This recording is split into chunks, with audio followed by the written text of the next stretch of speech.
ದಕ್ಷಿಣ ಕನ್ನಡ ಜಿಲ್ಲೆಯಾದ್ಯಂತ ಭಾರೀ ಮಳೆ ಆಗ್ತಾ ಇದೆ. ಅದರಲ್ಲೂ ಕೂಡ ಬಂಟ್ವಾಳದಲ್ಲಿ ಆಗ್ತಾ ಇರುವಂತಹ ಮಳೆಯ ಪರಿಣಾಮಗಳು ಏನು ಅನ್ನುವಂಥದ್ದು ನಿಮಗೆ ಹೇಳ್ತಾ ಇದ್ದೀವಿ. ಸೊ ಹೇಗಿದೆ ಬಂಟ್ವಾಳ ತಾಲೂಕಿನಾದ್ಯಂತ ಭಾರೀ ಗಾಳಿ ಮಳೆ ಆಗಿದೆ.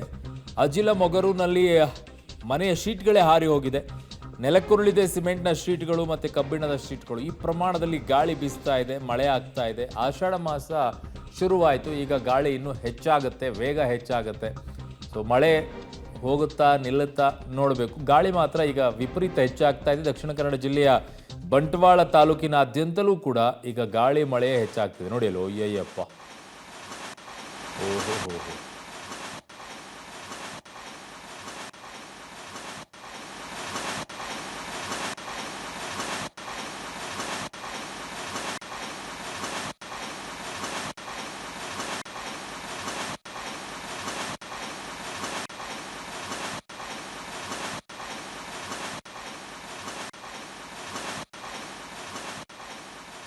ನೋಡಿ ಯಾವ ಪ್ರಮಾಣದಲ್ಲಿ ಗಾಳಿ ಬೀಸ್ತಾ ಇದೆ ಅನ್ನೋದಕ್ಕೆ ಅದೊಂದು ಸಾಕ್ಷಿ ನಿಮಗೆ.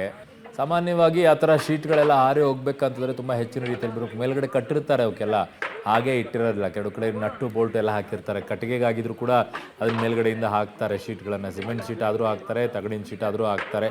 ಬಟ್ ಅದು ಕಿತ್ಕೊಂಡು ಹೋಗುತ್ತೆ ಅಂತಂದರೆ ಪ್ರಮಾಣ ಹೇಗಿರಬೇಕು. ಮೇಲೆ ತೆಂಗಿನ ಮರ ನೋಡಿದರೆ ಗೊತ್ತಾಗುತ್ತೆ ನಿಮ್ಗೆ ಗಾಳಿ ಹೇಗೆ ಬೀಸ್ತಾ ಇದೆ ಅಂತೇಳಿ.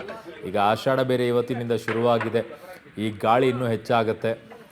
ಮಳೆ ಯಾವ ಪ್ರಮಾಣದಲ್ಲಿ ಇರುತ್ತೆ ಅಂತ ನೋಡಬೇಕು. ಗಾಳಿ ಮಾತ್ರ ಹೆಚ್ಚಾಗಿರುತ್ತೆ. ಸ್ವಲ್ಪ ಅಲ್ಲಲ್ಲಿ ಹುಷಾರಾಗಿರಿ. ಈ ರೀತಿಯಾಗಿ ಶೀಟ್ಗಳನ್ನು ಹಾಕಿದ್ದಿದ್ರೆ ಕಾರಣ ಅಲ್ಲಿ ಸುತ್ತಮುತ್ತಲು ಯಾರಾದರೂ ಇದ್ದರೆ ಅದು ಯಾವಾಗ ಹಾರಿ ಬಂದು ಎಲ್ಲಿಂದ ಬೀಳುತ್ತೆ ಅಂತ ಗೊತ್ತಾಗೋದಿಲ್ಲ. ಇಂಥ ಅನೇಕ ಘಟನೆಗಳಾಗಿದೆ, ಬಿದ್ದುಬಿಟ್ಟು ಸಾವನ್ನಪ್ಪಿರುವಂಥ ಘಟನೆಗಳು.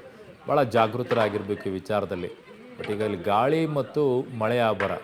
ಸೊ ಮಳೆಗಿಂತಲೂ ಕೂಡ ಗಾಳಿನೇ ಅತಿ ಹೆಚ್ಚಾಗಿ ಅಲ್ಲಿ ಎಫೆಕ್ಟನ್ನು ತಂದಿಟ್ಟಂಗಿದೆ ಎಲ್ಲ ಕಡೆಯೂ.